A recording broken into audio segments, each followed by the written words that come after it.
Hello everyone, welcome back. आज हम पढ़ेंगे इवोल्यूशन, ओरिजिन ऑफ लाइफ। तो when we look at stars on clear night sky, we are in a way looking back in time. ये ऐसे इसलिए बोला है बिकॉज स्टार्स वगैरह हमसे बहुत बहुत बहुत ज़्यादा दूर होते हैं और हम लाइट ईयर्स में काउंट करते हैं।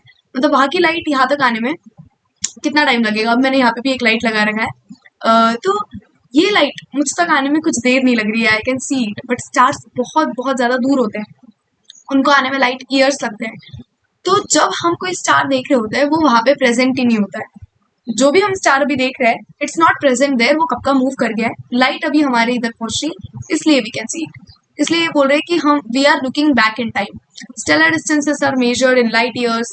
What we see today is object whose emitted light started its journey millions of years back from trillions of kilometers away and reaching our eyes now। तो देखो, जो स्टार अपनी लाइट इमिट कर रहा है, जो हम आज देख रहे हैं, वो मिलियंस ऑफ ईयर्स पहले, बहुत ज्यादा पहले वो जा चुका है वहां से। However, when we see objects in our immediate surroundings, we see them instantly and hence in present time. Therefore, we see stars we apparently are peeping in past. The origin of life is considered a unique event in history of universe. The universe is vast. Relatively speaking, the earth itself is almost a speck. तो universe की comparison में we are almost a speck. Speck मतलब एकदम एकदम एकदम छोटा, एक दाना भी नहीं है हम। The universe is very old, almost 20 billion years old होता है universe है मतलब। Huge clusters of galaxies comprise universe.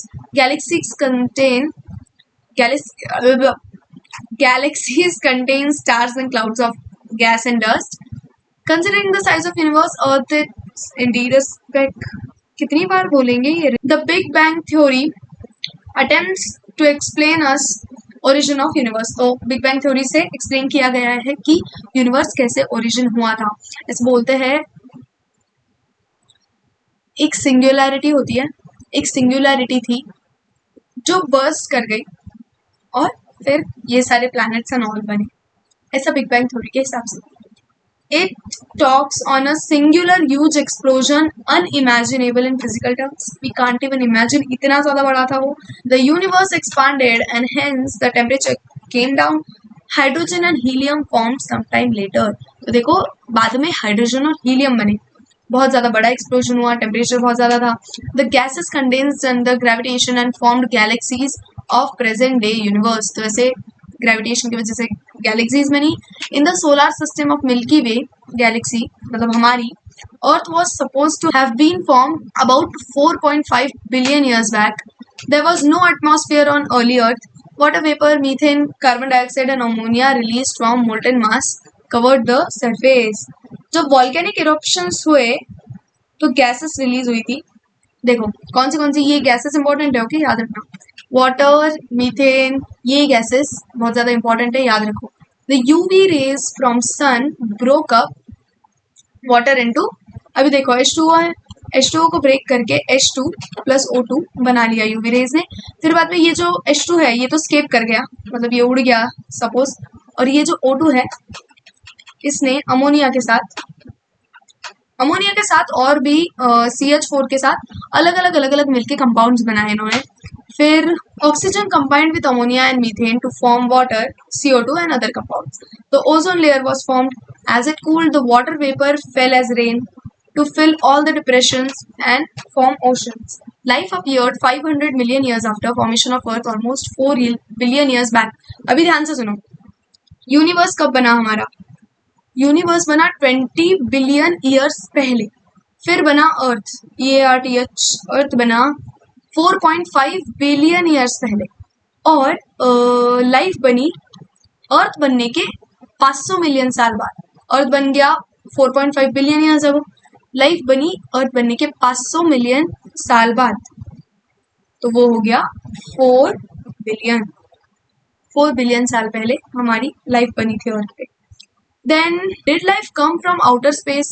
Some scientists believe that it came from outside. Early Greek thinkers thought units of life called spores were transferred to different planets including Earth. तो इस theory का नाम है पैंस्पर्मिया, मतलब अलग अलग अलग अलग प्लैनेट्स पे स्पोर्स डिस्पर्स हुए थे, उसकी वजह से लाइफ बनी है। Is still a favourite idea of some astronomers. For a long time, it was also believed that life came out of decaying and rotting matter like straw, mud, etc. इससे भी life बनी है, ऐसे भी बोला जाता था.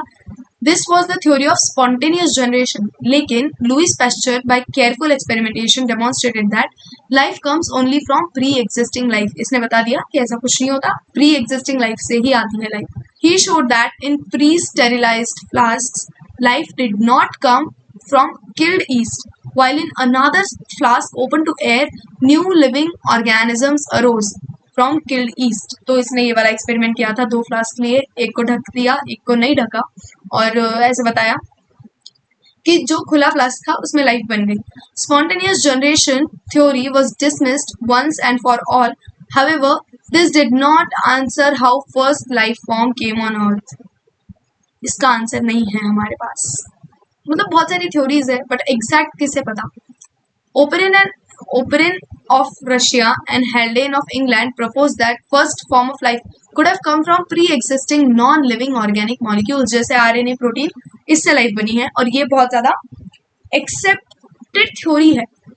And that formation of life was preceded by chemical evolution. तो इन केमिकल्स का इवोल्यूशन हुआ, एंड इनके इवोल्यूशन से, इनके कॉम्बिनेशन से लाइफ बनी है. Formation of diverse organic molecules from inorganic constituents. The condition on Earth were high temperature, volcanic storms, ये conditions थी early Earth पे. Reducing atmosphere, ये बहुत important है, याद रखना. Reducing atmosphere containing CH4, NH3, etc. In 1953 में S.L. Miller ने, an American scientist, created similar conditions in laboratory scale. He created electric discharge in a closed flask containing CH4, H2, NH3 and water vapor at 800 degree Celsius. ये वाला question है, okay, ये 800 degree Celsius वाला question है. तो उसने ऐसे पूरी कंडीशंस क्रिएट की flask and all. He observe, उसने क्या ऑब्जर्व किया कि अमीनो एसिड्स बन गए, अमीनो एसिड्स मिले उसे. In similar other experiments, formation of sugar, nitrogen bases, pigment and fats, ऐसे मॉलिक्यूल्स का हमें फॉर्मेशन दिखा. Analysis of meteorite content also revealed similar compounds, indicating that similar processes are occurring somewhere else in space. तो ऐसे भी like है कि meteorite के कंटेंट में भी हमें ऐसी चीजें देखने मिली है. तो हो सकता है कि आउटर स्पेस में भी लाइफ हो, और इसके बहुत ज़्यादा चांसेस है. एक्चुअली एक वोएजर नाम का इसने भेजा था, स्पेसक्राफ्ट भेजा था नासा ने, वोएजर नाम का. तो वो स्पेसक्राफ्ट में, पता है, स्पेसक्राफ्ट नहीं बोलेंगे उसे, पता नहीं, कुछ तो था, भेजा था स्पेस में. तो वो अभी भी स्पेस में ही है. उसमें एलियंस के लिए, या फिर एनीवन फाइंड्स इट, वो वोएजर को कोई भी डिस्कवर करे, तो उसमें एक मैसेज है कि अर्थ पे क्या है. तो उस मैसेज में बहुत सारी पिक्चर्स है, फोटोग्राफ्स है, अलग अलग चीज़ों की जो भी अर्थ पे है, अर्थ के लिविंग ऑर्गेनिजम्स की, अर्थ पे कौन से साउंड्स देखने मिलते हैं, बारिश का साउंड, ये सारी चीज़ें अर्थ पे एक्चुअली है क्या, उन चीज़ों की फोटोग्राफ्स, वीडियोस, ये सारी चीज़ें साइंटिस्ट ने एक डिस्क में लगा के भेजी है आउटर स्पेस में. And this is extremely crazy. वो वोएजर ऐसा नहीं था कि वो जाके वापस आने वाला कोई ये नहीं था, उसको बस जाना ही था और वो चला गया. ये बहुत टाइम, मुझे अभी डेट्स भी याद नहीं, कौन से ईयर का है वो भी याद नहीं, बट मैंने ये पढ़ा था कहीं तो. With this limited evidence, the first part of conjecture story, that is chemical evolution, was more or less accepted. Next देखो, we have no idea about how first self-replicating metabolic capsule of life arose. मतलब एक cell कैसे बना, self-replicating कैसे बना.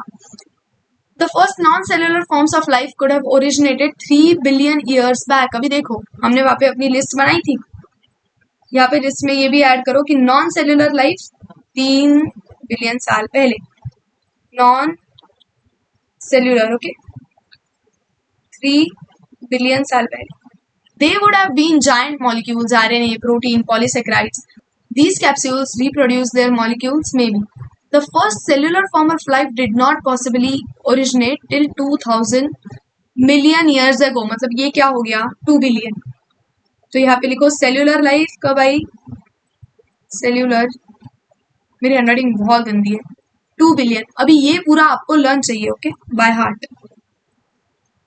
और आपको million और बिलियन क्या होता है पता होना चाहिए, कितने जीरोस हैं, तो फिर एग्जाम में ऐसे डाल देता है मिलियन को बिलियन में कन्वर्ट करके. These were probably single cells. All life forms were in water environment only. This version of biogenesis, that is, first form of life, arose slowly through evolutionary forces from non-living molecules, is accepted by majority. तो ये non-living molecules से ही life बनी है, इनके proper combination से. यही theory accepted है. However, once formed, how the first cellular forms of life could have evolved into complex biodiversity of today is fascinating story that will be discussed below. तो देखो first life तो बन गई, first cell तो बन गया, but fascinating thing ये है कि एक जस्ट सेल से या फिर जस्ट छोटी छोटी लाइफ से आज इतने कॉम्प्लेक्स स्ट्रक्चर्स बने हैं, जैसे मैं, आप, एनिमल्स, बहुत सारी चीज़ें. तो this is a really crazy thing. मुझे बहुत इंटरेस्ट था इन सारी चीज़ों के बारे में सोचने में, फिर मैं वीडियोज़ एंड ऑल देखती थी. नीट के टाइम पे नहीं, उसके पहले 9th-10th में. And I use to read articles, books. Sapiens नाम की बुक है, it's a really good book, you should read it after it. Diagrammatic representation of Miller's experiment. ये देखो, ये मिलर का एक्सपेरिमेंट था, ये वाले गैसेस थे, 800 डिग्री सेल्सियस, ये वाला याद रखना. Evolution of life forms a theory. तो ये एक कन्वेंशनल थ्योरी है, जैसे रिलीजियस बिलीव्स वगैरह बहुत होते हैं कि अर्थ के फॉर्मेशन के बारे में and all. Earth is 4000 years old ऐसा बोला जाता है, लेकिन earth is billions of years old. Conventional religious literature tells us about theory of special creation. This theory has three connotations. One, that all living organisms, species or types that we see today were created as such. तो ये जो theory है, ये evolution में believe नहीं करती है, ये जस्ट ऐसे ही बोलती है कि सारे जैसे भी क्रिएचर्स हैं वो वैसे की वैसे ही बनाए थे. 2, that diversity was always same since creation and will be the same in future also. तो इस थ्योरी के हिसाब से डाइवर्सिटी इतनी ही है, इतने ही क्रिएचर्स बनाए गए हैं, तो आगे भी चल के इतने ही रहेंगे. कोई इवोल्यूशन नहीं हुआ है, कोई डाइवर्सिटी नहीं हुई, अलग अलग स्पीशीज नहीं बनी. 3, that earth is about 4000 years old. तो ये भी एक लाइक साइंस के हिसाब से this is not right. All these ideas were strongly challenged during 19th century. Based on observations made during a sea voyage in a sail ship HMS Beagle round the world, Charles Darwin concluded that existing life forms share similarities to varying degrees, not only in them to themselves, but also life forms that existed millions of years ago. अभी ध्यान से सुनो, यहाँ पे ये बोला गया है कि एक तो चार्ल्स डार्विन HMS बीगल नाम की शिप पे बैठ के आइलैंड्स देखने गया था. कौन सा आइलैंड था वो आगे दिया होगा मे बी. तो वो ऐसे ही घूमने गया था इधर उधर. उसने ये डिस्कवर किया कि जो अलग अलग स्पीशीज है, अलग अलग लाइफ फॉर्म्स है, वो एक दूसरे से सिमिलैरिटी शेयर करते हैं. कहीं ना कहीं एक स्पीशीज दूसरी स्पीशीज कहीं ना कहीं कुछ कॉमन चीजें शेयर करती है, खुद की स्पीशीज में भी एंड लाइक ओल्ड स्पीशीज से भी, जो बहुत पहले मिलियंस ऑफ ईयर पुरानी स्पीशीज है जो एक्सटिंक्ट भी हो गई है, उनसे भी कहीं ना कहीं हम सिमिलैरिटी शेयर करते हैं. यहाँ से इवोल्यूशन एंड ऑल का कॉन्सेप्ट आया. Many such life forms do not exist any more. There had been extensions of different life forms in years gone by, just as new life forms arose at different periods of history of Earth. There has been gradual evolution of life forms. Any population has built-in variation in those characteristics which enable some to survive better in natural conditions, climate, food, physical factors, etc., would outbreed others that are less endowed to survive under such natural conditions. देखो, ऐसा बोला गया है कि जो species strong होंगी, जो species adapt करेगी चीज़ों को, वो स्टे करेगी, बाकी की स्पीशीज को वो मार देगी. तो वो कंपटीशन होता है ना, तो जो स्पीशीज वीक है वो एक्सटिंक्ट हो जाएगी, जो स्ट्रांग है that will stay. Another word used is fitness of individual or population. एक फिटनेस वर्ड का यूज चार्ल्स डार्विन ने किया था, लेकिन उस फिटनेस का मीनिंग था reproductive fitness. Reproductive fitness in sense जो स्पीशीज ज्यादा प्रोजेनी बना सकती है दैट इज मोर फिट, ऐसा बोला गया है. The fitness according to Darwin refers ultimately and only to reproductive fitness. Hence, those who are better fit in environment leave more progeny than others. These therefore will survive more and hence are selected by nature. तो इसको बोलते हैं natural selection. Darwin के दो concept थे, एक तो natural selection, दूसरा ब्रांचिंग डिसेंट. तो ये वही है, नेचुरल सिलेक्शन वाला कॉन्सेप्ट है कि कैसे नेचर ने सिलेक्ट की है स्पीशीज कि this will stay and this will extinct. He called it natural selection and implied it as a mechanism of evolution. Let us also remember that Alfred Wallace, a naturalist who worked in Malay Archipelago, ये island है, has also come to similar conclusion around the same time. ये एक दूसरा Alfred Wallace, ये naturalist है, इसने भी एक सेम ही चीजें बताई थी उसी टाइम पे. In due course of time, apparently, new types of organisms are recognizable. All existing life forms share similarities and common ancestors. However, these ancestors were present at different periods in history of Earth, epochs, periods, and eras. The geological history of Earth closely correlates with biological history of Earth. A common permissible conclusion is that Earth is very old, not thousands of years as was thought earlier, but billions of years old.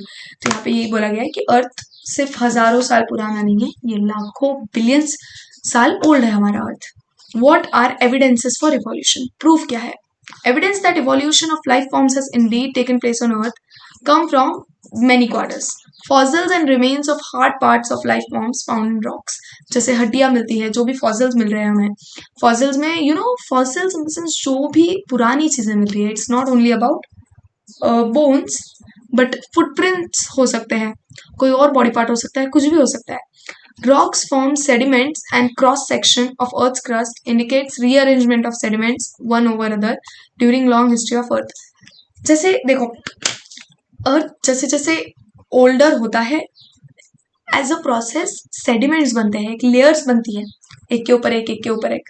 तो जो layer में हमें जो मिला, जैसे जितने deep हमें fossils मिले हैं या फिर जो भी चीजें मिली है, उस हिसाब से आप पता लगा सकते हैं कि ये कितना ओल्ड रहा होगा. Different aged rock sediments contain fossils of different life forms who probably died during formation of that particular sediment. Some of them appear similar to modern organisms. They represent extinct organisms, dinosaurs. The study of fossil in different sedimentary layers indicates geological period in which they existed. The study showed that life forms varied over time and certain life forms are restricted to certain geological time spans. Hence, new forms of life have arisen at different times in the history of Earth. All this is called paleontological evidence. तो इन सारी चीजों को paleontological evidence बोलते हैं. Like fossils, जो भी चीजें हमें सेडिमेंट्स वगैरह में से मिल रही है, जो भी ओल्ड चीजें हमें मिल रही है, जो बता सकती है, ये प्रूफ, एज अ प्रूफ कि इवोल्यूशन हुआ है, या फिर what ever information they provide, this is called paleontological evidence. Now, do you remember how ages of fossil are calculated? ऐसे like carbon dating वगैरह methods है. Do you recollect method of radioactive dating and principles behind the procedure? Next, comparative anatomy and morphology shows similarities and differences among organisms of today and those that existed years ago. अभी यहाँ पे एक अच्छा important काम का concept है, वो है homology और analogy वाला. Divergent evolution, convergent evolution. ये बहुत ज्यादा इंपॉर्टेंट टॉपिक है, यहाँ से बहुत ज्यादा क्वेश्चंस आते हैं, तो अभी ध्यान से सुनो. और यहाँ के एग्जाम्पल्स, एनसीईआरटी के एग्जाम्पल्स भूलना मत. ये एक तो आप क्या करो, नोट बना लो, एक पेपर पे लिख लो और चिपका दो कहीं, 15 दिन तक रीड करो, आपको लर्न हो जाएगा. Such similarities can be interpreted to understand whether common ancestors were shared or not. For example, whales, bats, cheetahs and humans. Whales, bats, cheetah और humans, ये चारों mammals है, share similarities in pattern of bones of forelimbs. हमारा जो फोरलिम्ब है, इसके bones के pattern में सिमिलैरिटी शेयर करते हैं हम कहीं ना कहीं. मतलब जैसे phalanges, कार्पल्स, इन सब का नंबर सेम रहना. Though these forelimbs perform different functions in these animals, they have similar anatomical structure. All of them have humerus, radius, ulna, carpals, metacarpals, phalanges, ये सब है हम में. और इन मतलब ये कॉमन है ह्यूमंस में, चीता में, बैट्स में, वेल्स में. तो ये कहीं ना कहीं बताता है कि हमारा जो एंसेस्टर है वो सेम रहा होगा, हम सेम एंसेस्टर से इवॉल्व होके अलग अलग स्पीशीज बनी in their forelimbs. Hence, these animals, the same structure developed along different direction due to adaptation to different needs. अभी देखो सबकी different need है. मुझे हाथ से काम करना है एज ए ह्यूमन, ह्यूमंस को हाथ से कुछ ना कुछ काम करना है, खाना है, ये सारी चीजें. जो चीता है उसको भागना है, उसके फोरलिम्स तो उसके भागने में ही काम आ रहे हैं. देन बैट्स है, उनके फोरलिम उनको उड़ने में काम आ रहे हैं. और वेल्स है, उनके फोरलिम उनको तैरने में काम आ रहे हैं. तो सबकी अलग अलग रिक्वायरमेंट है, इसलिए बाद में तो मॉडिफिकेशंस हो गए सब स्पीशीज के, लेकिन एंसेस्टर कहीं ना कहीं सेम रहा होगा. This is divergent evolution and these structures are homologous. अभी ध्यान में रखो, होमोलॉगस स्ट्रक्चर्स मतलब डाइवर्जेंट इवोल्यूशन. सेम स्ट्रक्चर्स थे लेकिन एंसेस्टर एक था, तो एक एंसेस्टर से ये डाइवर्ज कर गए अलग अलग जगह, इसको बोलेंगे divergent evolution. Homology indicates common ancestry. ये सेंटेंस याद रखो, homology indicates common ancestry. Other examples are vertebrate hearts or brains. In plant also, thorn and tendrils, bougainvillea and cucurbita represent homology. ये सारे examples है homology के. Homology is based on divergent evolution, whereas analogy refers to a situation exactly opposite. Analogy में क्या होता है, कोई common ancestor नहीं होता. Analogy में ऐसा है कि it's a convergent evolution. क्या बोलूँ अभी मैं, एनालॉजी मतलब ऑर्गन्स अलग अलग है, आपके जो भी एनाटॉमिकल स्ट्रक्चर्स है वो अलग है, होमोलॉगस ऑर्गन्स नहीं है, लेकिन काम एक है. उन सारे ऑर्गन्स का अलग अलग जगह पे काम एक है. इधर क्या था, काम अलग अलग था. किसी को तैरना है, किसी को उड़ना है, किसी को भागना है, किसी को हाथ से पढ़ाना है, तो काम इधर अलग अलग था. Wings of butterfly and of bird look alike. Same दिखता है, they are not anatomically similar.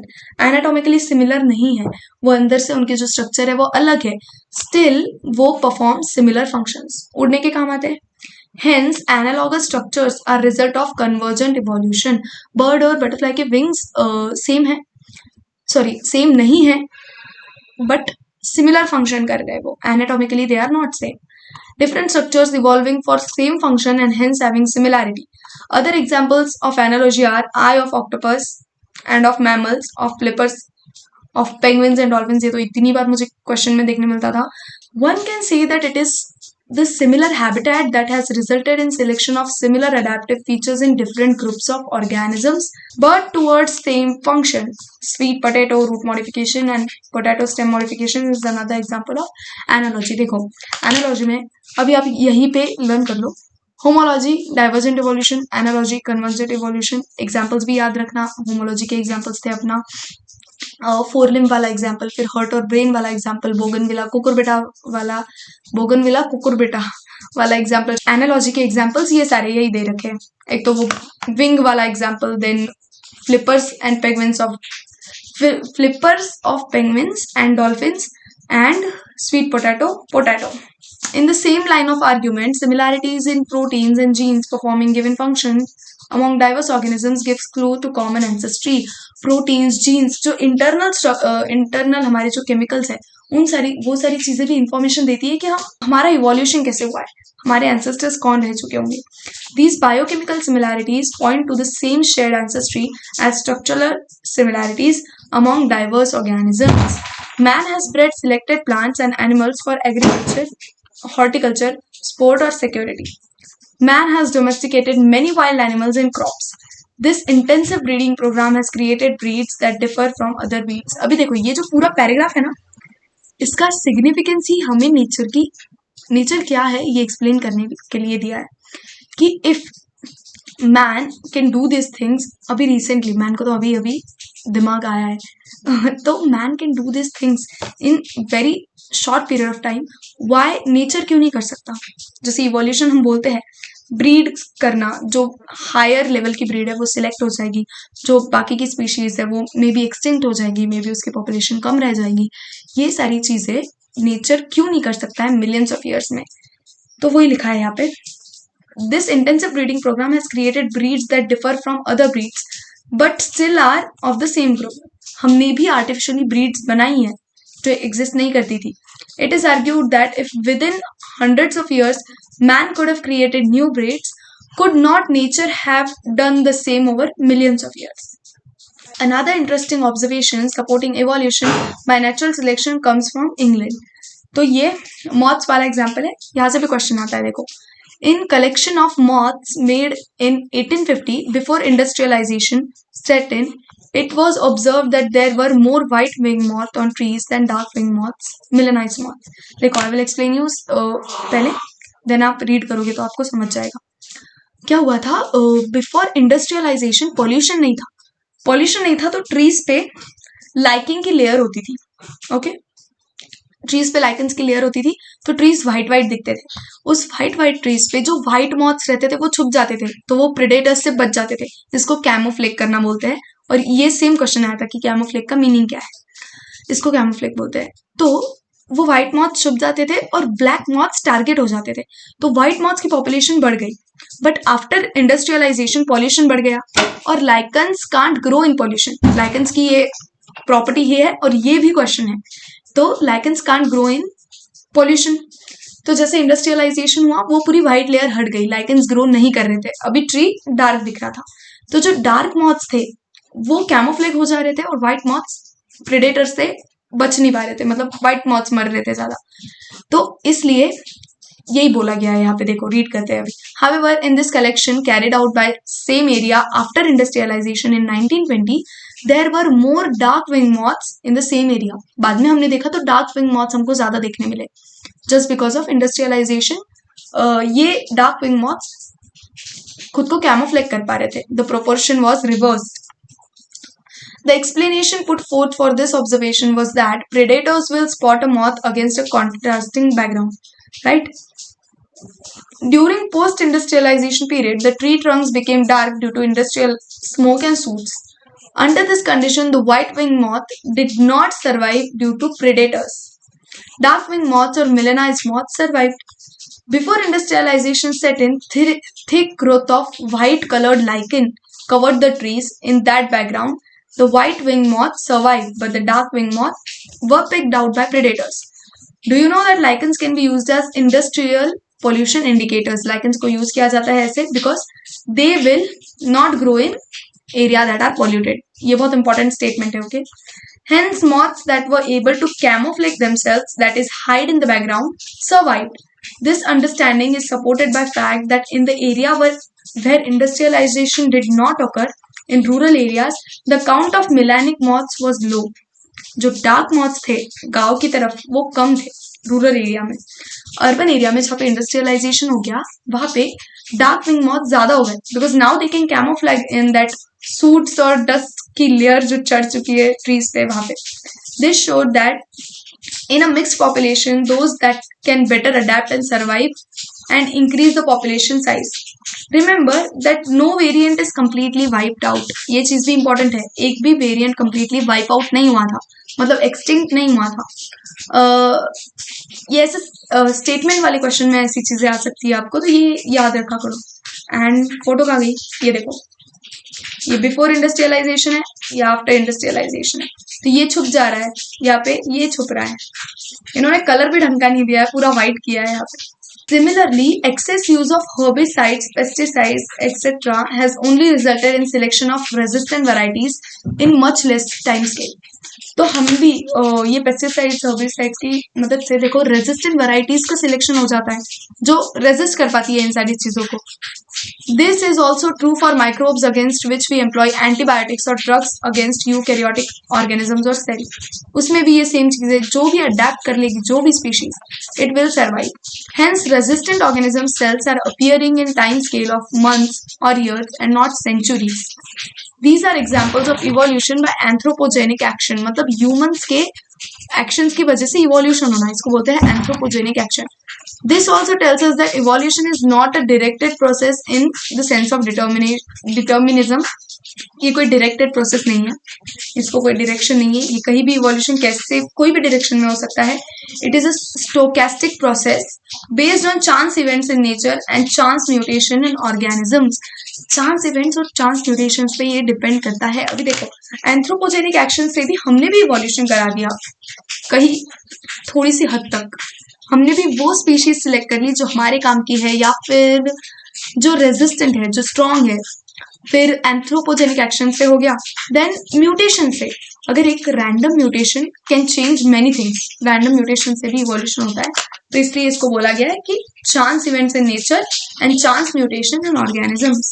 Next है अडेप्टिव रेडिएशन। अडेप्टिव रेडिएशन क्या होता है, देखो एक स्पीशीज है, वो एक ज्योग्राफिकल एरिया में है, वो स्पीशीज के कुछ मेंबर मतलब लाइक दूसरी जगह पे जाके, दूसरी ज्योग्राफिकल एरिया में जाके अडेप्ट कर गए, वो वहां पे गए, वहां के रिक्वायरमेंट्स के हिसाब से उन्हें जो फूड वहां पे मिल रहा है तो वहां पे उनको अडेप्ट करना पड़ेगा ना, उन्हें जो चाहिए वो नहीं मिलेगा हर जगह, तो सर्वाइव करने के लिए ये अलग अलग जगह पे जाके जो स्पीशीज अडेप्ट कर जाती है उसको बोलते हैं अडेप्टिव रेडिएशन। अभी देखो, during his journey Darwin went to Galapagos island, ये आइलैंड का नाम है, मैं भूल गई थी।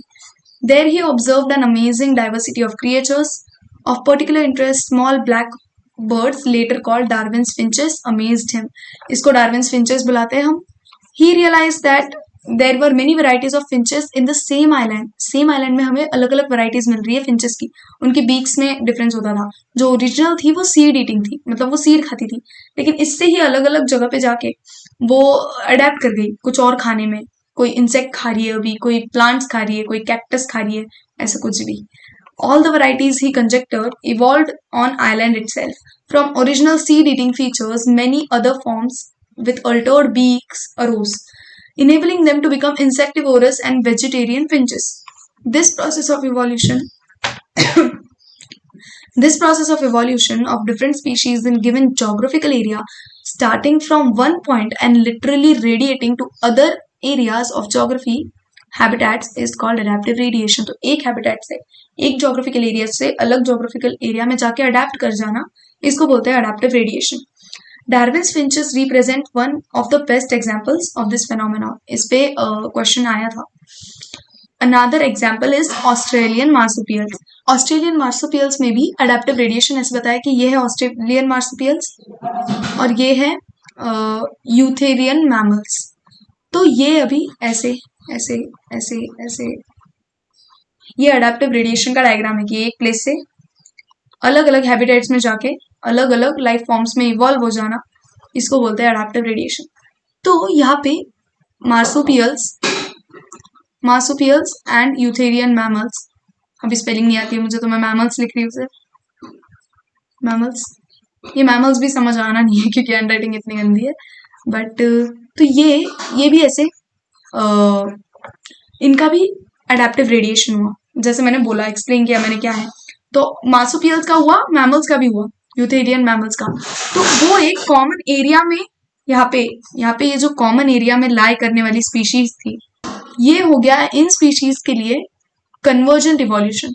समझ रहे हो, अलग अलग जगह से आई है वो स्पीशीज। कन्वर्जेंट इवोल्यूशन का मीनिंग क्या देखा था हमने, स्ट्रक्चर्स डिफरेंट रहेंगे, फंक्शन सेम रहेगा। तो दो अडेप्टिव रेडिएशन के जो स्पीशीज बनके एक कॉमन जोग्राफिकल एरिया में आती है। सपोज ये एक एरिया है, ये एक एरिया है, यहाँ से स्पीशीज एक कॉमन एरिया में आई, तो इधर इधर ये सेपरेटली तो अडेप्टिव रेडिएशन हुआ, लेकिन उस एरिया में ये हो गया कन्वर्जेंट इवोल्यूशन, क्योंकि दोनों स्पीशीज को इस वाले हैबिटेट के रिक्वायरमेंट्स के हिसाब से इवॉल्व होना पड़ेगा। तो ये हो गया कन्वर्जेंट इवोल्यूशन, ये आगे दे रखा है। A number of marsupials, each different from other, evolved from ancestral stock, but all within Australian island continent. वही हुआ ये।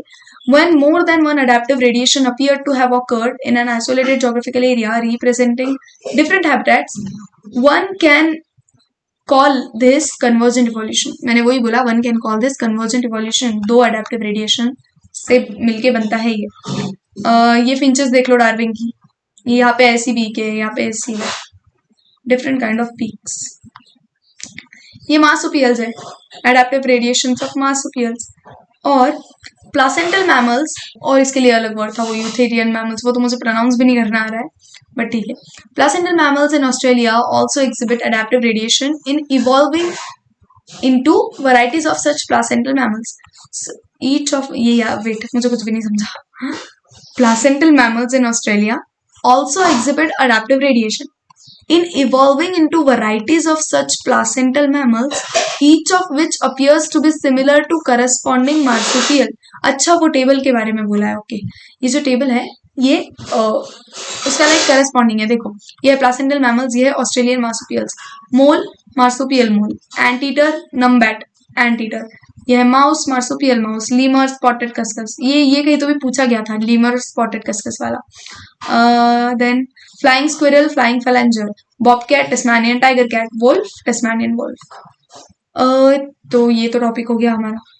यहाँ पे देखो क्या लिखा है, picture showing convergent evolution of Australian marsupials and placental mammals. मैंने जो बोला ना, ये जो है स्पीशीज, ये इधर वाली है। डायग्राम का आ गया हमारा सुंदर सा, इधर वाली, मतलब कहा convergent evolution. Then next topic है हमारा बायोलॉजिकल इवोल्यूशन. देखो, evolution by natural selection in a true sense would have started when cellular forms of life with differences in metabolic capability originated on earth. The essence of Darwinian theory about evolution is natural selection. The rate of appearance of new forms is linked to life cycle or lifespan. Microbes that divide fast have mobility to multiply and become millions of individuals within hours. तो देखो, microbes जो होते हैं उनमें evolution कितना fast हो रहा होगा, हम में या फिर दूसरी स्पीशीज में जिनका लाइफ स्पैन बहुत ज्यादा होता है, तो उनमें इवोल्यूशन स्लो होता है बिकॉज एक ही इंडिविजुअल बहुत ज्यादा टाइम तक एक्सिस्ट करता है. लेकिन माइक्रोब्स में वो फटाफट रिप्रोड्यूस करते हैं, उनकी जनरेशन बहुत फास्ट बढ़ती है, तो इनमें इवोल्यूशन भी बहुत फास्ट रेट पे हो रहा होता है.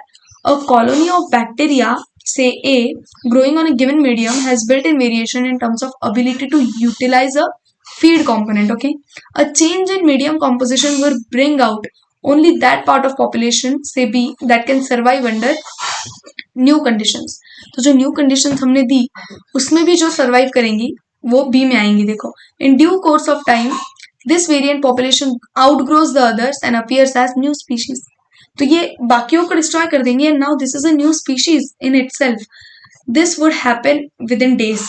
For same thing to happen in fish और coal would take millions of years as life span of this animals are in years. Bacteria की स्पीशीज का लाइफ स्पैन लाइक मिनट्स में होता है, लेकिन हमारा या फिर एनी अदर हायर एनिमल का ईयर्स में होता है. Here we say that fitness of B is better than A under new conditions.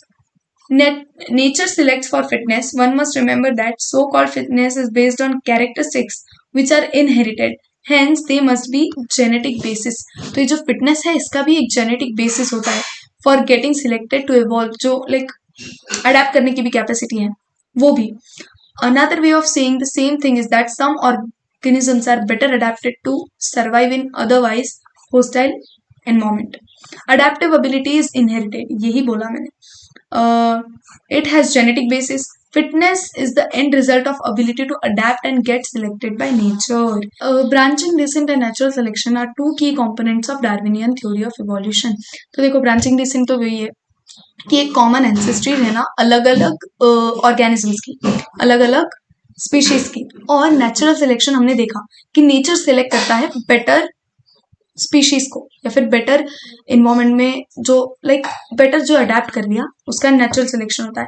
Even before Darwin a French naturalist Lamarck has said that evolution of life forms had occur but driven by use and disuse of organs.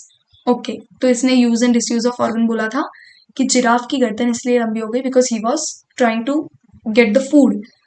He gave example of giraffes who in an attempt to forage leaves on tall trees had to adapt by elongation of their necks. As they passed on this acquired character of elongated neck to succeeding generations, giraffes slowly over the years came to acquire long necks. Nobody believed this conjecture anymore. तो अभी इस पे कोई भी scientist वगैरह believe नहीं करते हैं. Is evolution a process or result of process?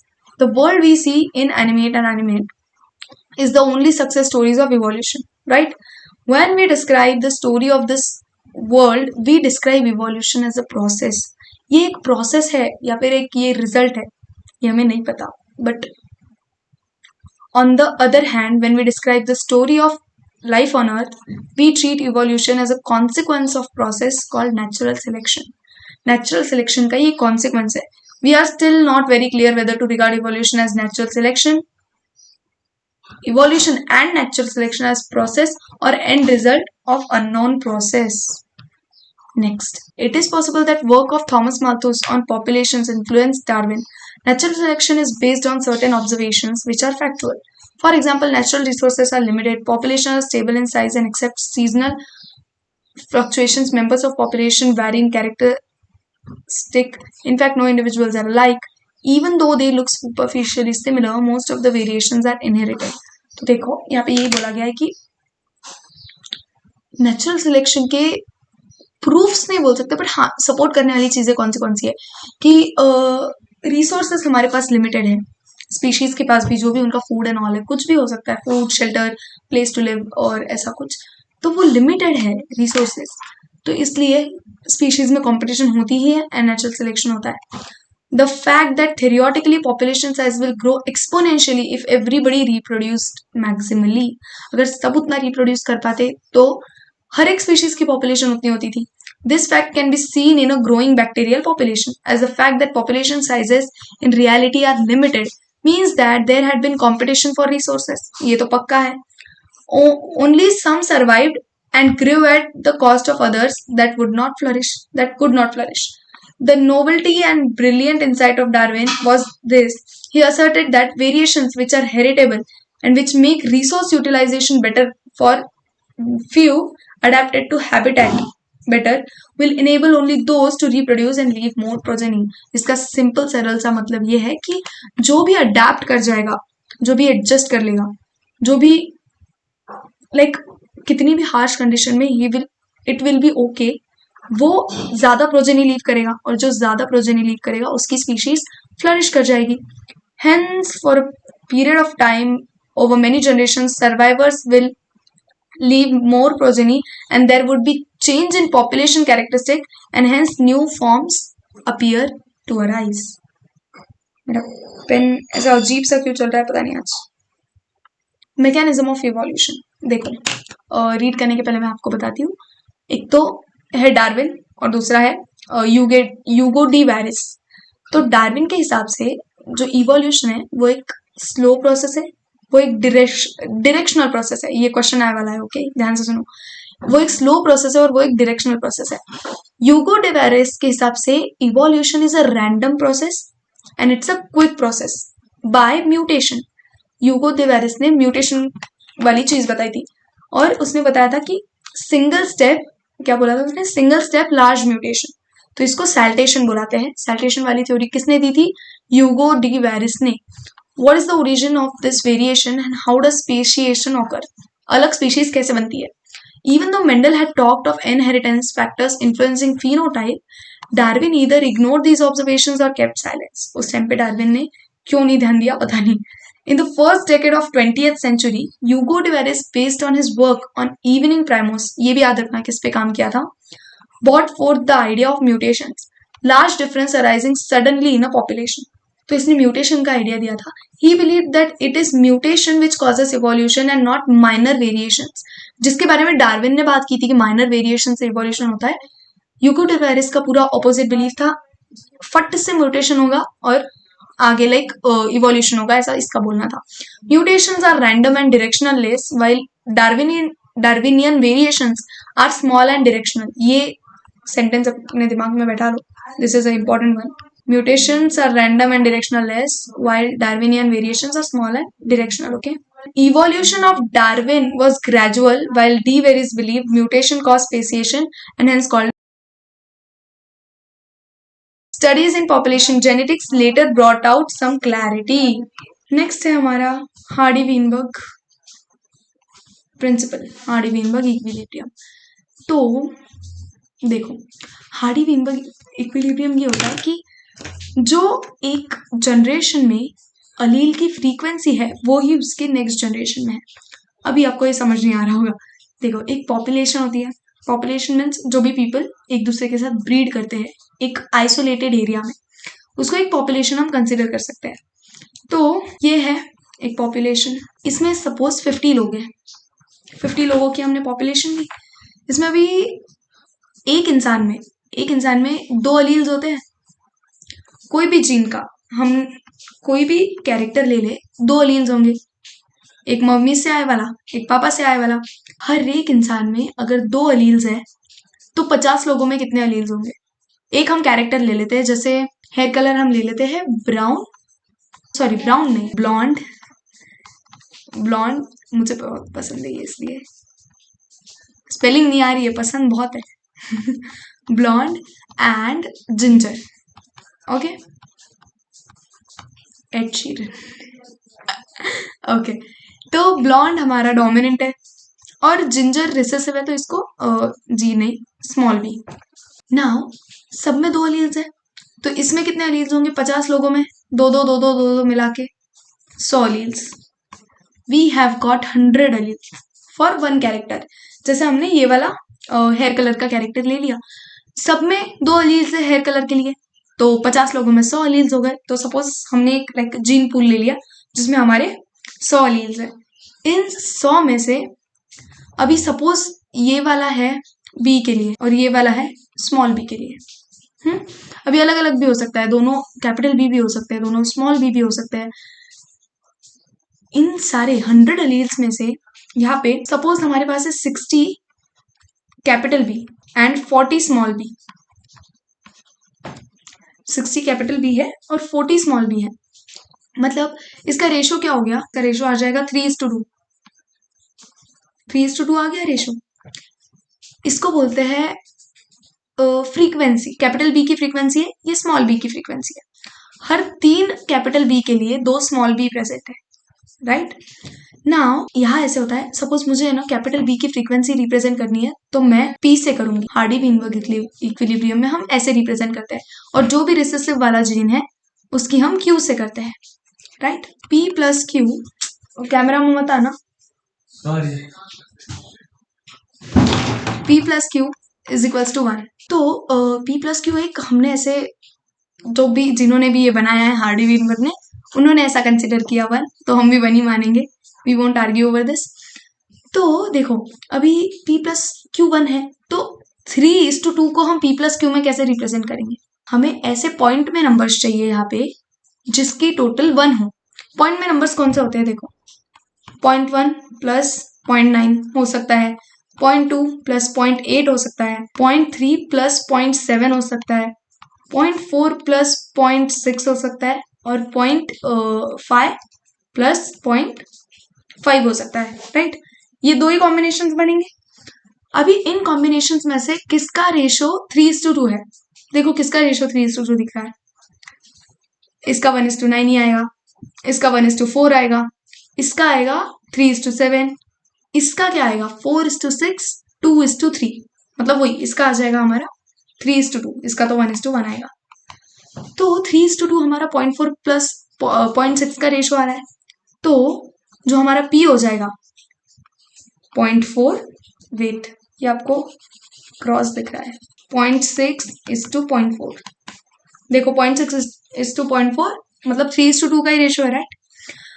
तो इसको बोलेंगे हम, ये हो गई हमारी पी और क्यू की वैल्यू। पी की वैल्यू है हमारी 0.6, क्यू की वैल्यू है हमारी 0.4। देखो ये ऐसा कॉन्सेप्ट है, यहाँ पे आपको ज्यादा क्वेश्चंस नहीं करने चाहिए। जो बोला है, जो बाय कन्वेंशनली बोल के गए हैं वो याद रखो, बिकॉज आपके नीट के लिए इतना डीप आपको काम नहीं आएगा, आपको समझ लेना चाहिए, लेकिन हर एक चीज का क्यों और क्या और कैसे ये क्वेश्चंस नहीं करने चाहिए। तो और इस पे बहुत बेसिक क्वेश्चंस आएंगे, मैथ से रिलेटेड क्वेश्चंस आएंगे इस पे नहीं आएंगे कि क्यू पी और क्यू ही रखा, कोई और लेटर क्यू चूज नहीं किया, ऐसा कुछ नहीं। सो अभी मान के चलो हमने देख लिया कि p प्लस क्यू होता है 1, तो हमारा p की फ्रीक्वेंसी आ गई 0.6 और q की फ्रीक्वेंसी आ गई 0.4। अभी ये फ्रीक्वेंसीज बहुत इंपॉर्टेंट है। ऐसे वैसे आपको क्वेश्चंस में p की वैल्यू दे देगा, q निकालने बोलेगा। अगर p की वैल्यू हमारी 0.1 है तो q क्या हो जाएगा 0.9। ये हमने देखा ना, अगर आपको p की वैल्यू 0.1 दे दे तो 0.9 कर देना q की वैल्यू।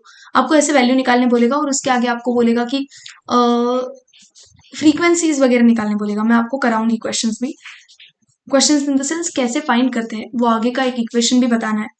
फिर 0.2 अगर आपको p की दे रखी है तो q की आपको 0.8 मिल जाएगी, तो ऐसे 1 माइनस कर देना, 1 minus what ever p slash Q, तो आपको जो भी बचा है वो मिल जाएगा। नेक्स्ट अभी देखो आपको एक इक्वेशन है, ये है p² plus 2pq plus q²। Okay, अगर आपको इसकी फ्रीक्वेंसी निकालनी है, जैसे हमें p दे रखा है, p क्या था हमारे केस में 0.6 और q क्या था 0.4, राइट। तो अगर आपको निकालना है कैपिटल B, ये हमारे 50 लोग थे, 50 लोगों में से हमको जीनोटाइप निकालना है कि ये कितने लोगों में है, BB कितने परसेंट में है, BB कितने परसेंट में है, और BB कितने परसेंट में है। तो हम सबका निकालेंगे अभी। अगर हमको फाइंड करना है BB कितने परसेंट लोगों में है, दोनों कैपिटल B, तो वो हम निकालेंगे PP से, राइट। ये वाला जो है ये रिप्रेजेंट करता है वेट BB, ये रिप्रेजेंट करेगा BB और ये रिप्रेजेंट करेगा BB, राइट। तो अगर आपको निकालना है कि डोमिनेंट, दोनों डोमिनेंट ये वाला जीनोटाइप कितने लोगों में है, तो आपको पी स्क्वायर करना पड़ेगा। पी क्या है हमारा 0.6, तो 0.6 का स्क्वायर क्या हो जाएगा 0.36, मतलब 0.36। ये आ गई हमारी बीबी की फ्रीक्वेंसी। इसको 100 से इंटू करो तो आ जाएगा 36।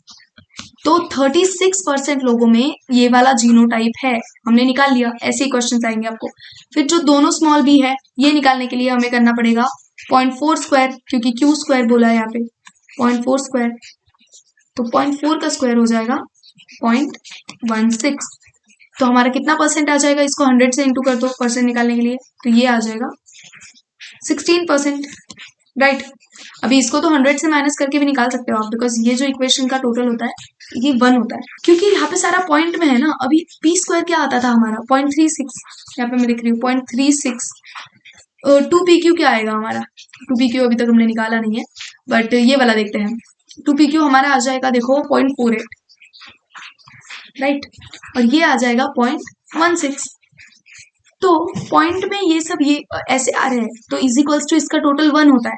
लेकिन अगर परसेंट में निकालना है तो 36 हो जाएगा, 100 से इंटू कर देना, तो 1 को भी 100 से इंटू कर देंगे तो परसेंट 100, और 48 मतलब ये हो गया 48%। अभी सबका टोटल करके देख लो, 36 प्लस 48 84, और 84 plus 16 100। So that is how ये दिस वर्क्स। ऐसे ही क्वेश्चन आएंगे आपको, कुछ ना कुछ आपको ऐसे बोल देगा कि पी की वैल्यू दे देगा, क्यू निकालना है। अगर आपने एक बार क्यू निकाल लिया, 1 से माइनस करना है, क्यू निकालने के बाद आपको कुछ भी पूछ सकता है, रिसेसिव वाले का फ्रीक्वेंसी और डोमिनेंट वाले का फ्रीक्वेंसी, किसी का भी पूछ लेगा, तो वो आपको बताते आना चाहिए। दैट इज इट, इतना ही था ये 5 factors known to affect Hardy Weinberg equilibrium. यहाँ से डेफिनेटली क्वेश्चन आता है। दीज आर, पहला है जीन माइग्रेशन और जीन फ्लो। अभी याद रखो ये होता क्या है। अगर एक पॉपुलेशन से, अगर यहाँ से कोई लोग कोई अदर कंट्री मूव कर गए, सपोज चाइना, इंडिया से कोई लोग चाइना मूव कर गए और वो चाइना में ही सेटल हो गए अभी, तो ये क्या हुआ, जीन माइग्रेशन। और इसमें दो होता है, तो इमिग्रेशन या फिर ई माइग्रेशन। चाइना में इमिग्रेशन हुआ क्योंकि वहां पे लोग गए, इंडिया से ई माइग्रेशन हुआ मतलब यहाँ से लोग गए, वहां पे लोग गए मतलब वहां पे लोग आए। ऐसे तो ये दो टर्म्स याद रखना। और वही तो इसको ही बोलते हैं जीन माइग्रेशन, बिकॉज यहाँ के जीन्स उनकी पॉपुलेशन में मिक्स हो गए अभी, इसलिए। और इसी को बोलते हैं जीन फ्लो। फिर है जेनेटिक ड्रिफ्ट। देखो जेनेटिक ड्रिफ्ट क्या होता है, एक तरफ है बहुत सारे ब्लैक एंड्स और एक तरफ है रेड एंड्स।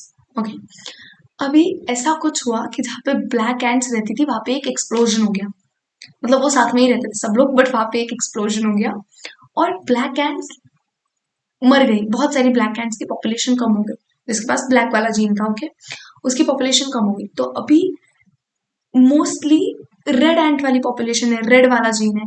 तो ये एक कोई नेचुरल सिलेक्शन नहीं है, ऐसा नहीं है कि वो ब्लैक एंट अडेप्ट नहीं कर पाई, ऐसा कुछ भी नहीं है, नेचर ने सिलेक्ट नहीं किया, बट जस्ट एक चांस इवेंट की वजह से गलती से वहां पे एक्सप्लोजन हो गया कोई भी चीज का और ब्लैक एंट्स मर गई, तो यहाँ पे रेड वाला जीन प्रमोट हो गया, तो इसको बोलेंगे जेनेटिक ड्रिफ्ट, इसी को बोलते हैं। तो ये बाय चांस मोमेंट इवेंट होता है। देन म्यूटेशन, फिर जेनेटिक रिकॉम्बिनेशन और नेचुरल सिलेक्शन, ये सारी चीजें हार्डी-वेनबर्ग इक्विलिब्रियम को अफेक्ट करती है। म्यूटेशन आपको पता है क्या होता है, जेनेटिक रिकॉम्बिनेशन मतलब सेल डिवीजन के टाइम पे हमने देखा था ना जेनेटिक रिकॉम्बिनेशन क्या होता है। नहीं देखा होगा तो आप सेल साइकिल सेल डिवीजन देखो, वहां पे आपको पता चलेगा कैसे रिकॉम्बिनेशन होता है क्रोमोसोम्स के बीच में एंड ऑल वो सारी चीजें। देन नेचुरल सिलेक्शन आपको पता है। तो ये सारी चीजें अफेक्ट करती है हार्डी-वेनबर्ग इक्विलिब्रियम को। When migration of a section of population to another place and population occurs, gene frequencies change in original as well as new population. New gene alleles are added to new population and these are lost from old population. तो ये जो lost होता है old population से और new population में add होता है, इसको हम जीन माइग्रेशन बोलते हैं। और अगर ये मल्टीपल टाइम्स हो तो जीन फ्लो बोलते हैं। अच्छा देखो, there would be a gene flow if this gene migration happens multiple times. If the same change occurs by chance, तो इसको बोलेंगे जेनेटिक ड्रिफ्ट। समटाइम्स, वही बोला मैंने अभी, sometimes the change in allele frequency is so different in new sample population that they become different species. अभी देखो कभी कभी क्या होता है, सुनो, अगर अभी एग्जाम्पल बता रही हूँ मैं, अगर सपोज ये वाली कंट्री में, हमारी कंट्री में एक किस एक स्मॉल नंबर ऑफ पॉपुलेशन के पास कोई जीन है, सिक्स थंब का जीन, ओके, ये मैं कुछ भी बातें बना रही हूँ, बट आप इमेजिन कर लो कि सिक्स थंब, जो मतलब ऐसे एक और एक्स्ट्रा थंब होगा उनको, ऋतिक रोशन जैसे, तो वो जीन है ना। वो लोग माइग्रेट कर गए कहीं और उन्होंने वहां के वहां पे वहां पे क्या बोल रही हूँ मैं, उन्होंने वहां पे अपनी पॉपुलेशन बढ़ाई, और उनके भी पास, सबके पास वहां पे ज्यादा लोगों के पास वो वाला थंब वाला ये देखने मिला, बिकॉज उन्होंने वहां से इंटरप्रेट किया एंड वो सारी चीजें, तो आगे की पॉपुलेशन में हमें और ज्यादा लोगों के पास एक्स्ट्रा थंब देखने मिला। ये लोग यहाँ से गए थे, बट उन्होंने वहां पे जाके फैला दी वो चीज। ये जो लोग यहाँ से गए थे उनको बोलेंगे फाउंडर, तो इसलिए इसको बोला जाता है फाउंडर इफेक्ट। इतना पथेटिक मैंने एग्जाम्पल दिया है, बट या आप ऐसे इमेजिन कर लो, तो इसी को बोलते हैं बेसिकली। कोई तो भी जीन लेके ये हो गए और बाद में वो फाउंडर बन गए उस चीज के, क्योंकि उसका बाद में जो बहुत पॉपुलेशन हो गया उस चीज का, उस पर्टिकुलर जीन का बहुत ज्यादा पॉपुलेशन हो गया आगे चल के, तो जो पहले के लोग थे जिन्होंने शुरुआत की थी फैलाने की, उनको बोलेंगे founder.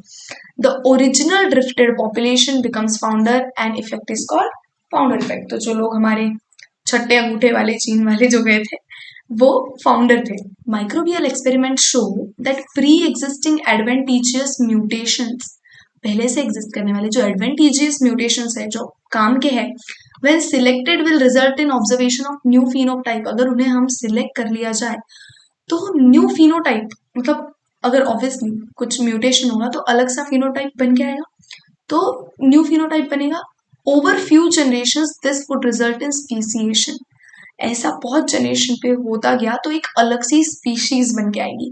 Natural selection is a process in which heritable variations enabling better survival are enabled to reproduce and leave greater number of progeny. तो नेचुरल सिलेक्शन का वही हमने पढ़ा ना पहले कि फिटनेस, रिप्रोडक्टिव फिटनेस, जो ज्यादा प्रोजेनी अपनी छोड़ के जाएगा इस प्लैनेट पे उसकी स्पीशीज ज्यादा रहेगी, right. The critical analysis makes us believe that variation due to mutation or variation due to recombination during gametogenesis or due to gene flow, genetic drift, इन जो भी रीजन से recombination हो रहा है या फिर mutations हो रहे हैं, results in change frequency of genes and alleles in the future generation। जैसे हमने हार्डी विंगबर्ग पढ़ा, तो ये सारी चीजें हार्डी विंगबर्ग इक्विलिब्रियम को अगर मेंटेन रखना है तो ये चीजें नहीं चाहिए, genetic drift, natural selection, then recombination, ये सारी चीजें। अगर ये चीजें हैं तो फिर हमारा जो फ्रीक्वेंसी है वो बदलेगा। अभी coupled to enhance reproductive success, natural selection makes it look like different population. Natural selection can lead to stabilisation. अभी तीन नेचुरल सिलेक्शन के तीन पार्ट हो सकते हैं, मतलब नेचर सिलेक्ट कर रहा है, कोई भी चीज हो सकती है, जैसे कोई भी फीचर हो सकता है जो बहुत काम का है, तो नेचर उसको सिलेक्ट कर रही है। जैसे देखो तीन टाइप के हैं, एक तो स्टेबलाइजेशन, डायरेक्शनल, और होता है डिसरप्शन। अभी उसका टेबल, अभी जैसे देखो कोई कैरेक्टर है जो मीडियम पे है, नेचर ने उसको मीडियम रहने के लिए सिलेक्ट किया है। हमारी हाइट हो सकती है ह्यूमन हाइट, तो एक एवरेज हाइट होती है। बहुत ज्यादा लोग आपको एक्सट्रीम टॉल नहीं मिलेंगे और बहुत ज्यादा एक्सट्रीम शॉर्ट नहीं मिलेंगे, आपको एक एवरेज हाइट के लोग मिलेंगे। लेकिन एकदम टॉल और एकदम शॉर्ट्स भी एग्जिस्ट करते हैं, तो they are like exceptional cases, जो लाइक बहुत ज्यादा छोटे होते हैं, 4 फुट से छोटे एंड ऑल। तो ये हो गया, इसको बोलते हैं stabilising. Stabilising in the sense एक कैरेक्टर को चूज किया गया है, यहाँ पे एक कैरेक्टर को वेटेज दिया गया है। नाउ अगर सपोज नेचर ने ऐसे सिलेक्ट कर लिया कि छोटी हाइट, बहुत छोटी हाइट, सबकी एकदम छोटी छोटी छोटी छोटी हाइट, तो ये एक डायरेक्शन में चला गया ना, जो भी हमारा पीक है, ये पीक अगर एक डायरेक्शन में कोई भी एक एक्सट्रीम पे शिफ्ट हो जाए, जैसे एक तो बहुत लंबी हाइट, मैं हाइट का एग्जाम्पल ले रही हूँ, अगर एक्सट्रीम लंबी हाइट नेचर ने सिलेक्ट कर ली या फिर एक्सट्रीम छोटी हाइट, तो इसको बोलेंगे डायरेक्शनल चेंज। और मीन वाला छोड़ के यहाँ पे दो पीक्स बन रहे हैं, इसको बोलेंगे डिसरप्शन। मतलब नेचर ने दोनों ही सिलेक्ट कर लिया, छोटी हाइट वाले भी लोग और बड़ी हाइट वाले भी लोग, मीडियम नहीं, एक तो एक्सट्रीम बड़े हैं नहीं तो छोटे हैं, तो इसको ऐसे बोलेंगे, इसको डिसरप्शन बोलेंगे। तो ये तीन टाइप के, क्या बोलते हैं इसको, ये तीन टाइप के कर्व्स है, ग्राफ्स है, और क्या बताना था, number of individual with the phenotype, देखो number of individual with the phenotype, medium sized individual favoured, phenotypes favoured by natural selection, तो ये ऐसा बताया गया है कि इतने फिनोटाइप्स फेवर्ड है। फिर नेक्स्ट है हमारा a brief account of evolution. अभी देखो यहाँ से सारी रट्टा मारने वाली चीजें है, आपको याद रखना पड़ेगा बिकॉज यहाँ से डेफिनेटली क्वेश्चन आता है, और सब डेट्स याद रखने पड़ेंगे, ईयर्स याद रखने पड़ेंगे थोड़ा थोड़ा, बट एक ओवर टाइम जैसे जैसे रिविजन करते हो ना तो ये सारी चीजें लर्न हो जाती है। अभी मुझे ऑलमोस्ट चीजें लर्न है। अबाउट 2000 मिलियन ईयर्स अगो, मतलब 2 billion, 2 billion years ago the first cellular forms of life appeared on earth. पहला सेलुलर फॉर्म हमें 2 बिलियन साल पहले देखने मिला। The mechanism of how non-cellular aggregates of giant macromolecules could evolve into cells with membranous envelope is not known. पहला cell कैसे बना, या फिर सेल कॉन्सेप्ट ही कैसे बना, एक मेम्ब्रेन जिसके अंदर एक प्रॉपर सिस्टम चल रहा है, आरएनए है, प्रोटीन है, सबका प्रॉपर कॉम्बिनेशन है, ये कैसे बना ये किसी को भी नहीं पता है। Some of these cells had the ability to release O2. The reaction could have been similar to light reaction in photosynthesis, where water is split with the help of solar energy captured and channelized by appropriate light harvesting pigments. हमने photosynthesis के time कैसे पढ़ा था कि oxygen कैसे evolve हो रही है, पूरा प्रोसेस कैसे हो रहा है, यहाँ पे बताया ना, सोलर एनर्जी को कैप्चर करना, फिर उसका कुछ ना कुछ प्रोडक्ट बनाना, वैल्यू निकालना उससे, तो सेम रिएक्शन हो रही होगी। The reaction could have been similar to light reaction in photosynthesis, where water को तोड़ के वाटर को स्प्लिट किया जा रहा है, फिर उसकी एनर्जी कैप्चर की जा रही है। Slowly single celled organisms became multi cellular life forms. By the time 5000 million years ago invertebrates were formed and active. Invertebrates बन चुके थे। जॉलेस फिश आई 350 मिलियन साल पहले। सीवीड्स, फिर plants existed probably around 320 million years अगो। देखो यहाँ पे तो सारी याद रखने वाली चीजें है, आप एक प्रॉपर चार्ट बना लो, 2000 मिलियन ईयर्स अगो क्या हुआ, फिर लाइक 500 मिलियन ईयर अगो, फिर ऐसा पूरा एक लाइन से चार्ट बना लो, आपको सारी चीजें याद रहेगी। We are told that first organisms that invaded land were plants. They were widespread on land when animals invaded land. Fish with stout and strong fins could move on land and go back. ये था 350 million years ago. Fish आती थी land पे और फिर चली जाती थी वाटर में। In 1938, a fish caught in South Africa happened to be coelacanth, which was thought to be extinct. हमें इसका लाइक ये फिश मिल गई, जो लोगों को लगता था कि ये मर चुकी है, एक्सटिंक्ट है, बट ये मिली हमें 1938 में। कहाँ पे? साउथ अफ्रीका में। These animals called lobe fins evolved into lobe fins बने amphibians, first amphibians that lived on both land and water. तो फर्स्ट एम्फीबियंस बने लोब फिन से, और एम्फीबियंस से आगे बने रेप्टाइल्स जो सिर्फ लैंड पे रहते थे, और फिर रेप्टाइल्स ने लाइक बहुत टाइम तक राज किया। There are no specimens of these left with us, like lobe fins के. However, these were ancestors of modern day frogs and salamanders. They lay thick shelled eggs which do not dry up in sun, unlike those of amphibians. Again, we only see their modern descendants, the turtles, tortoises, and crocodiles. In next 200 million years ago or so, reptiles of different shapes and sizes dominated Earth. तो reptiles का ही राज था. Then giant ferns, pteridophytes were present, but they all fell to form coal deposits. Slowly उन्होंने coal deposits बना लिए. Some of these land reptiles went back to water to evolve into fish-like reptiles, probably 200 million years ago. Ichthyosaurus, ये इसका pronunciation आता नहीं है मुझे, but ये भी उसमें का एक एग्जाम्पल है, जो लैंड पे आए थे लेकिन ये फिर से पानी में जाके वहां पे इवॉल्व हो गए 200 million years ago. The land reptiles were of course the dinosaurs. The biggest of them, that is Tyrannosaurus rex, was about 20 feet in height, had huge fearsome dagger-like teeth. 65 million साल पहले dinosaur पृथ्वी से चले गए। इसका reason किसी को पता नहीं है exact. Some say climatic changes killed them. Some say most of them evolved into birds. The truth may live in between. Small sized reptiles of that era still exist today. देखो, the first mammals were like shrimps. Their fossils are small sized.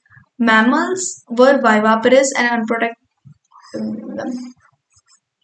Their fossils were small sized. Mammals were viviparous and protected their unborn young inside the mother's body.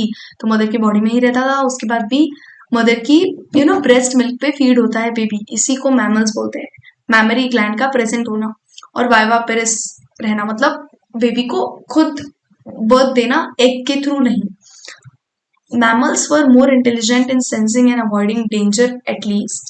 When reptiles came down, mammals took over this earth. There were in South America mammals resembling horse, hippopotamus, deer, rabbit. Due to continental drift, when South America joined North America, these animals were overridden by North American fauna. Due to the same continental drift, pouched mammals of Australia survived because of lack of competition from any other mammal. तो हमें यहाँ पे सबसे famous kangaroos देखने मिलते हैं. Lest we forget some mammals live wholly in water. Whales, dolphins, seals and sea cows are some examples. Evolution of horse, elephant, dog, etc. are special stories of evolution. You will learn about these in higher classes. The most successful story is evolution of man, obviously, with language, skills and self-consciousness. अभी like ये सबसे interesting part है. Sometimes I wonder कि how कितनी beautiful evolution की story है. We came so far now. आप हर जगह we have human made things. It's wonderful. Today we have tools like ChatGPT जैसे AI, artificial intelligence, Sophia जैसे robots. It's all made by us. And we have this brain, the most strongest thing in the world. If you are born in human race, human species, then you are successful.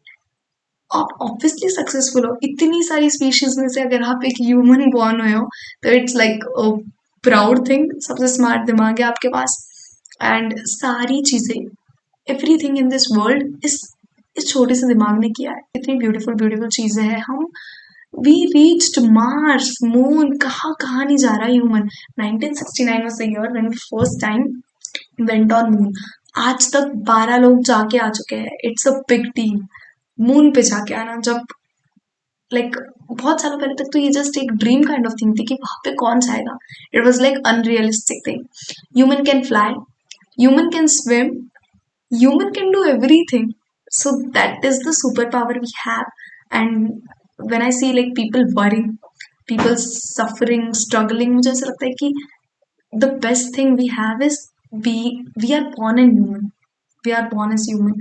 तो हम सबसे पहले तो बहुत ज्यादा superior species है. आप दूसरी स्पीशीज के पास देखो, they have to struggle for food. Struggle in the sense they have to seek for food all the time. उनके लाइफ का पर्पस ही वो होता है. हमें we have a lot of comfort and we still want more, still want more, still want more. So बहुत हो गया अभी. Let's start. Origin and evolution of the great man. अभी आप बहुत सर उपजा करके पढ़ो, बिकॉज मैंने आपको बताया अभी अभी कि इतनी प्राउड की बात है ह्यूमंस में पैदा होना. About 15 million years ago, primates, Dryopithecus and Ramapithecus were existing. Okay, Dryopithecus और Ramapithecus थे 15 मिलियन साल पहले. अभी ईयर्स ध्यान में रखो और आप इसका भी चार्ट बना लो तो आपको इजी जाएगा. They were hairy and walked like gorillas and chimpanzees. Ramapithecus was more man-like, while Dryopithecus was more ape-like. Few fossils of man-like bones have been discovered in Ethiopia and Tanzania. यहाँ पे fossils मिले हैं. These revealed hominid features leading to a belief that about 3 to 4 million years ago, man-like primates walked in Eastern Africa. They were probably not taller than 4 feet but walked upright. 2 million years ago, Australopithecines probably lived in East African grassland. Evidence shows that they hunted with stone weapons but essentially ate fruit. Fruit खाते थे, meet नहीं खाते थे. Some of the bones among bones discovered were different. This creature was called first human-like being hominid and was also called Homo habilis. Homo habilis name का meaning ये है कि जो मैन जो हैंड का बहुत ज्यादा यूज करता था, तो हैंड से उसने बहुत सारी चीजें करना शुरू कर दी थी, वेपन्स बनाना, ये सारी चीजें करना, तो इसको हैंडी मैन बोलते थे. The brain capacities were between 650 to 800 cc. They probably did not eat meat. ये मीट नहीं खाते थे. Fossils discovered in Java in sorry in 1891 revealed the next stage जो है Homo erectus about 1.5 million years ago. तो ये होमो erectus थे, इनकी ब्रेन कैपेसिटी 900 सीसी के आसपास थी। ये क्वेश्चन आया हुआ है तो ये याद रखना। होमो erectus probably ate meat. The Neanderthal man with a brain size of 1400 cc lived in Near East and Central Asia 1 lakh से 40,000 साल पहले तक ये एग्जिस्ट करते थे। और मेरा भाई मुझे निंदरथल बोलता है इसलिए मुझे बहुत हंसी आती है। देन इनकी जो ब्रेन साइज थी वो 1400 थी, हमारी 1350 है। होमो इरेक्टस की 900 है, हैबिलिस की 650 टू 800 है। तो वो चीजें याद रखना। They used hides to protect their body and buried their dead. तो ये इनकी बहुत अच्छी बात थी, ये इनके जो मरे हुए को गाड़ते भी थे। Homo sapiens arose in Africa and moved across continents and developed into distinct races. During Ice Age between 75,000 to 10,000 years, modern Homo sapiens arose. तो Homo sapiens में भी पहले के हैं and then modern है। Prehistoric cave art developed around about 18,000 साल पहले, agriculture 10,000 साल पहले, एंड ह्यूमन सेटलमेंट्स स्टार्ट हुई। The rest of what happened is part of human history of growth and decline of civilizations. तो ये था पूरा इवोल्यूशन चैप्टर। ये मेरा फेवरेट चैप्टर है and it's still a favourite subject to study. हर जगह लाइफ है and the nature's creation is like amazing. कोई भी चीज ह्यूमंस ने जो इतना ज़्यादा डेवलपमेंट किया है, we have developed so beautiful things, but सबसे परफेक्ट मशीन, सबसे अच्छी मशीन जो हम हैं, हमारी बॉडी या कोई भी living being, it's a machine, right? Everything is working in a regulated way. हमारा ब्लड, हमारा हार्ट, हमारी जितनी भी चीज़ें हैं, किडनी, ये सारी चीज़ें बहुत रेगुलेटेड वे में वर्क करती है। So it's amazing. Thank you.